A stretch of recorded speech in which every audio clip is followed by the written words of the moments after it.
I have very powerful hands and large hands, relatively large hands. And a politician said I didn't have large hands. It's the first time anyone's ever said that one.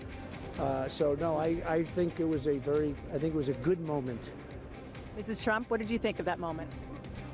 It was a great moment, okay? No, it was fine, you know.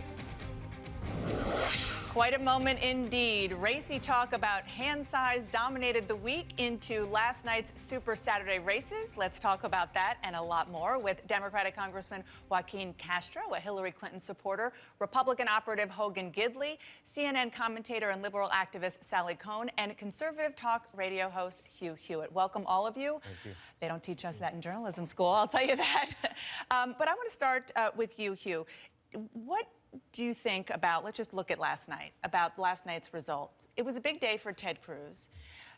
Is it a two-man race right now, do you think? Or No. is there still time for Kasich or Rubio to Ted Cruz had the best day of his campaign. He's clearly got the momentum. And he built off of the Yorktown speech that he gave about defense and two great debates, and he's had a terrific run. And so he puts a bad patch behind him. But it's not a two-person race. It's going to, I think, an open convention. And I think after the death of Justice Scalia, everybody got very serious in the Republican Party and realized that the presidency means the Supreme Court, and that the shift that's underway, that Mitt Romney accelerated with a very beautifully crafted speech, and I thought your interview with him reemphasized all that, has framed this issue as Trump, not Trump. And within the not Trump camp, there is a lot of maneuvering for that not Trump role, and it will not work itself out, I think, until Cleveland.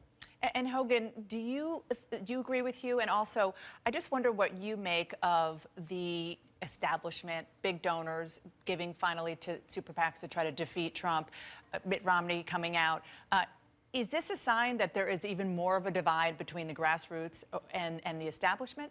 I think so, and I think it's grown. I mean, Hugh touched on some of these points, but he's right. Look, over the course of this election, the difference between 2008 and 2012 and now is just the anger that exists. And I think the RNC and the DNC, quite frankly, either chose to ignore or refused to acknowledge the level of anger out there.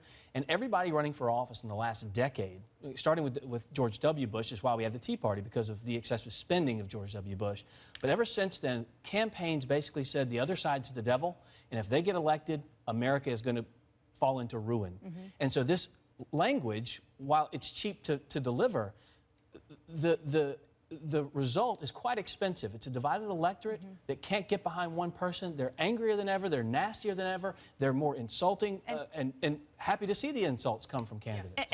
And Sally, you see the anger on the other side of the aisle too, and you see I mean, it's obviously different when it comes to the language, but Bernie Sanders is running. You just heard him on the fact that people feel like they have been left out. Yeah, and on a certain level, initially, I thought, oh, look, we have a possibility for a political realignment in this country. Instead of left-right, we could have a sort of populist versus establishment or elite movement. But that's breaking apart because there's a really important difference between the kind of anger of Sanders supporters and the kind of anger of Trump and arguably Cruz supporters as well. You know, Bernie's voters are angry because Washington isn't doing enough to help everyone in this country. And Trump supporters are angry because the government is including too many people in the promise of this country, and they want to push people out of the American dream. Those are two different propositions. Let me just make a point also about what Hugh said. I think that if Donald Trump gets to the convention and he's far ahead of everybody else but hasn't received a majority of delegates, I don't think Republicans will stand up to him at the convention. I think that he'll be the nominee. I think that they will make some backroom deal to appoint his vice president or name his vice president and name part of his cabinet. I don't see them standing up to him at the convention. You just gave me the perfect segue to go to my next question, which is about a contested convention, because there are differences, as you can imagine, within the Republican field. Listen to this. Look, we're going to win Ohio, so what's going to be interesting is we're probably going to end up in a brokered convention. In my view, a brokered convention ain't going to happen. And if the Washington deal makers tried to steal the nomination from the people, I think it would be a disaster. It would cause a revolt. Well, I agree with Ted Cruz on that, I guess. I just think there would be such an outcry. A lot of those folks would end up staying home in November, or, you know, some of them as a protest, maybe even voting for the Democratic candidate. Congressman, I'm Switzerland, but if you don't arrive with 1,237 delegates, it's not being stolen. A plurality is not a guarantee of winning. That's why there are convention rules. And it could be someone not named Kasich, Rubio, Do you really Trump. think the grassroots would go for that? I mean, Hogan? I really believe that whoever comes out of that convention will beat Hillary Clinton, who this morning in the Washington Post was revealed to have 104 classified emails on her server. Whoever comes out of that convention is going to beat Hillary Clinton. How about if it's Mitt Romney?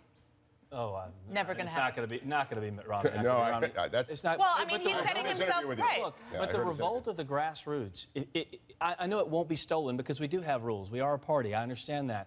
But the perception will be that it's been stolen. And if that's the case, you think people are angry now, you wait until that floor fight and wait till it's over. And I think the result is they won't go vote for Hillary Clinton, but they will stay home. And that's what's going to hurt us in November if they stay home. And let's just switch quickly to the Democratic side.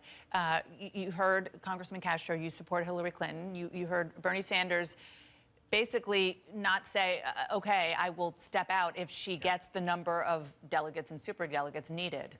No, I mean, I think there isn't anybody, probably Republican or Democrat, who hasn't been impressed by Bernie Sanders' campaign and what he's been able to do. And it has been a positive force, both for the Democratic Party and I think for the country. But I also think that more and more the writing's on the wall. Even yesterday, she picked up about 7 or 8 more delegates than he did. If you count the superdelegates, she's about halfway there. So I do think that she'll be the nominee, and I think that she'll be a strong general election candidate. Well, I mean, I think we mostly agree on this one. Look, Bernie Sanders never got into this race to win, and they'll say otherwise, but the truth is no one expected him to do this well. His point was to push a set of issues and a set of conversations. So he's a message candidate. He's not a so real candidate? Well, I'm saying he's already won. The fact that he's doing this well is icing on the cake, and I think his supporters want to see him keep But going. couldn't he damage Hillary Clinton by He is staying in? making her a better candidate. No, he's without not, doubt. because She he's wouldn't- missing his she- biggest.